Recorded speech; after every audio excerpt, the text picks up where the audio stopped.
turma! Estamos aqui novamente para continuar falando, né, um pouquinho da nossa história, um pouquinho do nosso casamento. Estamos hoje no Japão comemorando 13 anos de casados e a gente tem esse hábito, né, desde que a gente casou, a gente procura fazer uma viagem para algum lugar que a gente ainda não foi, para conhecer e comemorar, né, ter uma lua de mel, porque isso é muito importante. No Brasil a gente viaja muito, mas sempre para ministrar, sempre cercado por muitas pessoas, sempre com algum evento específico, então tem horário a cumprir, essa é a prioridade. Então quando a gente viaja, a gente quer realmente só curtir, só namorar, conhecer lugares novos, e é um hábito que virou nosso, né? São méritos da Rebeca, porque ela que entendeu isso primeiro. É até uma resposta legal, porque nós estamos no Japão e a gente está recebendo muitas mensagens, né? Mas vocês não vão cantar por aqui? A gente decidiu não cantar para que a gente pudesse curtir realmente esse tempo a sós. A gente está em toda parte, cantando sempre, ministrando sempre, e a gente precisava desse tempo para descanso. É uma coisa muito importante no casamento, o descanso. Esse mérito é completamente da Rebeca, porque ela se ateve para isso antes de mim. Eu,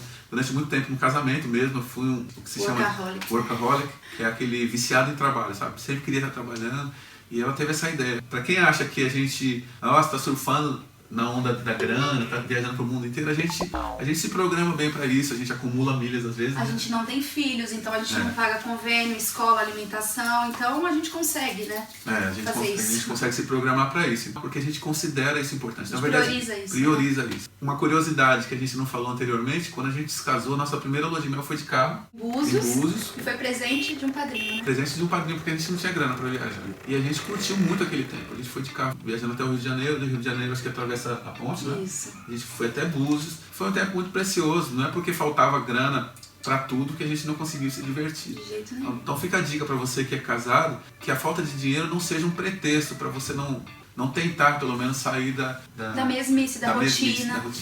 Vale a pena quebrar essa rotina para a saúde do casal, para a saúde do seu casamento. E tem que ser criativo, às vezes na própria cidade. Hoje em dia tem tantos sites com promoção, com desconto. Então, com planejamento, pode começar com um fim de semana, depois aumenta para uma semana. O importante é se programar, porque vale muito a pena. A gente volta renovado, restaurado, apaixonado. E com vontade de que o outro ano chegue rapidamente. Exatamente. E é isso aí, galera. Agora, falei no vídeo anterior sobre uma curiosidade que as pessoas têm, porque nos veem nas redes sociais, né? Sempre a gente posta fotos juntos. Isso pode parecer que a gente o casal fofinho, né? Que não tem nenhuma discussão. Isso não é verdade. Nós somos dois indivíduos diferentes, né? Muito diferentes. Ela de família árabe, eu de família pastoral brasileira, assim, meu pai nordestino.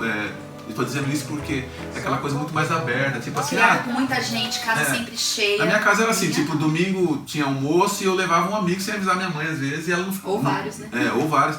E ela não ficava morrendo de raiva por causa disso. Ela entendia, vamos botar aquela expressão, bota água no feijão. Isso era muito comum pra gente. Na casa da Rebeca é tudo um pouco mais regrado pela cultura árabe. Se tiver que levar alguém, tem que avisar antes. Posso levar alguém? Ou tô levando alguém? Quando, no começo de casado, você fez isso algumas vezes comigo, né? Chegava com alguém pra almoçar e eu mal sabia cozinhar. Meu Deus do céu. Isso é um dos fatores que a gente discutiu durante muito tempo, né? E às vezes ainda acontece. 13 anos depois, posso dar uma pisada na bola, às vezes levar sem avisar, mas a coisa já tá mais leve, porque eu me policio e ela também. Então se acontecer de eu levar alguém, não é que eu esteja fazendo exatamente o certo, mas ela consegue relevar, muitas vezes, como eu também faço. E assim a gente tem vencido os nossos desafios. Obviamente que a gente tá falando só da divergência cultural, mas nós, como todos os casais, temos diversas divergências sobre o que a gente planeja, sobre o que a gente sonha, por exemplo. Sobre personalidade, sobre características. Tem coisas que ele gosta, que eu não gosto, tem coisas que eu gosto, que ele não gosta. E por falar nisso, vamos para mais um Perguntas e Respostas. Era desse lado?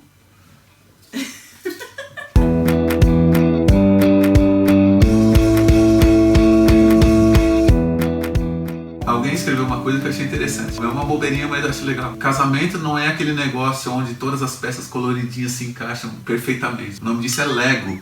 É verdade.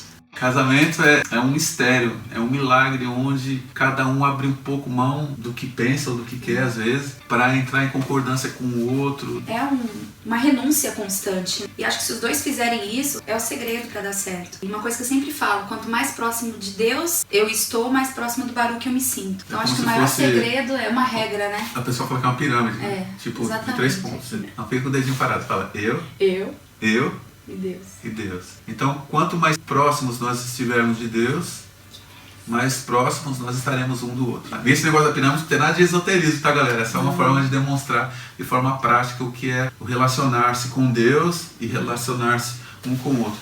Agora, muitos jovens casais me seguem o Baruch também, e às vezes nos mandam inbox. E o que eu queria dizer, essa história de que quando a gente casa é lua de mel constante, eu desconheço isso, a gente não viveu exatamente isso, e várias pessoas que eu conheço também não falam que é exatamente isso. O começo de casamento é o mais difícil. Então você que acabou de casar, calma, vai melhorar. 13 anos depois, acho que é a melhor fase da nossa vida, né? E cada ano que passa melhora. Então o começo é de conhecimento, entrosamento, tudo que a pessoa fala, você já toma pra si, tá me ofendendo. Não é isso. Depois, com o passar do tempo, você fala, não, ele não falou isso porque ele acha isso, falou isso porque ele tá estressado, porque tá cansado, porque não dormiu. Então você passa a ver as coisas de outro ângulo. O problema é que hoje em dia muitos casais não estão pagando pra ver. Não deu certo, acabou, separa e tá tudo fácil. E não é assim, gente. O casamento, você tem que entender que é algo muito sério, é um compromisso diante de Deus. Firmou o compromisso, vamos levar até o fim. E não é custo que custar, mas assim, se empenhe pra isso, dedique a isso, ore pra isso e se aproxime de Deus, porque vai dar certo. A gente tinha alguns embates sérios, coisinhas pequenininhas viravam coisas grandes. Então por que vocês não postam na rede social nesses momentos difíceis? Primeiro, por uma questão básica, eu acho que rede social não é lugar onde você possa se abrir em tudo e pra todos. Fica uma dica muito importante, tipo, a esposa discutiu com o marido, vai lá na rede social mandar desabafar. indireta, né? Eu acho que a rede social não é um lugar ideal para desabafo. A rede social não é um divã, embora muitas pessoas utilizem dessa maneira. Somos nós quem determinamos os limites para as postagens nas redes sociais. Então uma coisa é saudável, uma coisa vai fazer bem pra gente, pras pessoas, a gente não vai se arrepender do que a gente postou depois, posta. Mas se a postagem ela trata de uma coisa muito temporária e que a gente sabe que depois de um dia ou depois de algumas horas vai mudar, não faz sentido fazer esse post. Não é porque a gente está querendo maquiar. Não, mesmo porque nos posts de aniversário a gente sempre fala, né? O quanto é difícil, mas o quanto vale a pena. Mas a gente não quer postar. Né? Briguei hoje com o Baruch. Pra quê, né? Não faz sentido, porque os casais que estão caminhando juntos sabem que isso é uma coisa comum. Enfim, o casamento não é fácil, mas vale a pena. Você citou uma frase, você disse que realmente não é custo o que custar, não é assim, tipo, você tá apanhando seu marido. Tá sendo traído, não é esse. Não é. Procure ajuda e tome uma decisão. Agora, incompatibilidade de gênio. Não estou feliz. Gente, peraí, não está feliz por quê? A sua felicidade não depende do outro, né? A sua felicidade depende de Deus, é você estar em Deus. E até um erro, eu quero casar pra ser feliz. Ninguém casa pra ser feliz, a gente é feliz e casa. Porque se eu casar, minha alegria estiver dependendo dele, eu não vou ser feliz. E se a alegria dele depender de mim, também não vai, a gente não consegue fazer outro feliz. Isso é muito louco dentro do campo cristão. Quando você enxerga no outro a condição para que você seja feliz, você está tornando o outro um ídolo para você. Exato. Assim como posição social, assim como riqueza, como status. E não alcança, né? Toda vez que eu atribuo a minha alegria ou a minha felicidade a coisas ou a alguém que não seja Deus, eu estou fazendo daquilo um ídolo. E isso é completamente contrário aos ensinamentos cristãos e bíblicos que a gente professa e a gente crê. O que faz a gente estar junto é a decisão de amar. Não, eu amo, eu quero amar. Então, às vezes, dá aquela desgastada, você olha, tem aquela fase que tudo te irrita e peraí, vamos parar um pouco. Por que eu me apaixonei por ele um dia? O que é que eu vi que eu gostei? E aí você encontra novamente a alma da pessoa e tudo recomeça. Então a questão é decidir, eu quero fazer dar certo. E essa questão do amor, que é diferente da paixão, é de certa forma cíclico. A escolha de amar todos os dias nos possibilita viver essa coisa da paixão, que às vezes se acende e que renova e que refrigera e traz um ar novo para a relação. Entre essas viagens que a gente já fez, uma vez a gente teve uma experiência muito legal, que tem a ver também com essa questão do atrito. A gente estava viajando e a Rebeca tinha feito muitos planos e eu estava começando a ficar preocupado porque a gente estava muitos dias fora. E aí eu comecei a reclamar com ela assim, eu tô preocupado, não sei o que. Isso chateou muito porque nesse desabafo eu acabei falando assim, eu tô querendo ir embora. E ela ficou triste porque ela queria passar mais um tempo ali, porque estava programado. E aí ela ficou triste com isso e ligou para a companhia para dizer assim, olha, antecipa o voo, não sei o que. A gente pagou uma taxa para antecipar esse voo e depois que ela desligou o telefone. Eu ouvi ela no telefone falando isso e eu queria interromper, mas não tinha força, tal, não tinha coragem por causa desse nosso orgulho bobo tantas vezes. E ela desligou o telefone e ficou assim. Então a gente vai voltar. Acho que a gente encurtou a viagem em 4 dias, uns 3, 4 dias. Vamos voltar antes pra casa. E eu fiquei muito mal, porque eu falei, nossa, que besteira que eu fiz. Eu podia ter segurado a onda e a gente aproveitava mais esse tempo aqui, porque agora a gente vai voltar pro Brasil e a gente vai trabalhar como sempre trabalhamos muito. Então tô perdendo mais 3 dias de descanso, onde a gente pode ficar junto, onde a gente pode se investir. E eu levei aquilo pro lado pessoal, né? Ele não quer ficar comigo, ele tá e não era isso, desgastado de ficar comigo. Ele não estava num dia bom, a verdade é essa. Eu tava preocupado com o trabalho, assim, a gente tava fora do Brasil, a gente tava gastando grana em outra moeda, então tudo isso me preocupava um pouco, mas aí depois que ela desligou ficou aquele climão, e eu fiquei, caramba, e agora? A gente vai voltar antes? Ali eu tive que dar um passo em relação a um conserto daquele momento. e que foi assim, olha, eu acho que eu fiz besteira, vamos tentar rever isso. E a gente dormiu e acordou e você disse isso. Por isso vale a pena às vezes você não tomar atitudes precipitadas. Descansa um pouco, descansa a cabeça, porque você vai pensar melhor. Então, e eu não fui sábia também, porque você falou que era ir embora, eu falei, quer ir embora? Então nós vamos. Liguei, né? Aquela coisa de mulher birrenta. Não ímpeto. O ímpeto não é legal pra nenhum dos dois, né? Nem pro homem, nem pra mulher. Mas outro dia a gente acordou de cabeça fresca e eu falei, uau, que bobeira que eu fiz. A decisão foi minha de ligar e olha, a gente pagou pra ela antecipar o voo.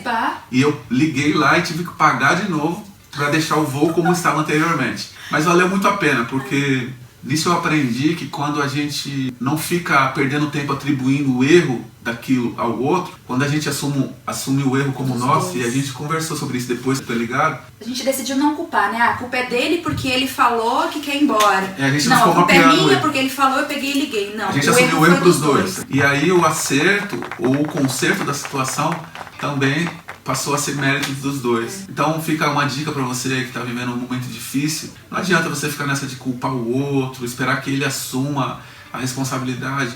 Assume o erro ou o problema como teu também. Assume as dificuldades que vocês têm como uma dificuldade do casal. Mesmo porque muitas vezes no casamento já aconteceu isso com a gente. Devo achar que o Baruque tava pisando na bola com algumas coisas comigo, sabe? Não falando tanto, de repente, coisas que eu queria ouvir, ou não fazendo tal coisa. E quando a gente senta pra conversar, ele tava com a mesma sensação em relação a mim. Várias coisas que eu estava deixando de fazer, ele esperava que eu fizesse. Então, peraí, as coisas não são exatamente do jeito que tá na sua cabeça. O importante também não é as coisas que a gente fala, mas o que o outro entende em relação a gente. Isso é comunicar-se, né? É fazer-se entender mais do que falar. E 13 anos depois a gente ainda tá buscando se entender, buscando um diálogo. Volta não é assim, a gente se entende super bem, a gente resolve, não. A gente tem as nossas discussões, tem os nossos conflitos, mas a gente tá buscando amadurecer e buscando conversar. Nem sempre a gente consegue, mas a gente segue em busca. É isso aí. Então fica a dica pra você. Que Deus abençoe no seu casamento. Eu não sei quantos anos você está casado, mas... Não desista, gente. Você que acabou de casar e tá difícil, calma, vai melhorar. Aguenta aí, vai melhorar. E essa melhora não é exatamente uma coisa mágica, né? Como muita gente espera. Então eu vou orar, não vou fazer nada e vou esperar a melhora chegar. É óbvio que a oração pode ir muito em seus efeitos, mas a oração pode inclusive mudar o nosso coração primeiro antes de mudar o coração do outro. Exatamente. Então quando eu oro dizendo a Deus, Senhor, eu quero investir nesse casamento, eu quero ser um esposo melhor. Quando eu faço isso da minha parte, pensando no que eu preciso melhorar primeiro, eu posso descansar acreditando que aquilo que não está ao meu alcance está ao alcance das mãos de Deus. As mãos de Deus podem alcançar o coração da minha esposa. As mãos de Deus podem alcançar o meu coração quando a Rebeca não consegue fazer com que eu entenda o que ela tem a dizer. Então a oração é sim muito importante, mas a nossa ação e o nosso posicionamento também. Que Deus abençoe vocês. Não se esqueça de se inscrever e ativar a notificação. Valeu! Tchau! E faz tanto tempo que eu te vi pra não mais ser o mesmo.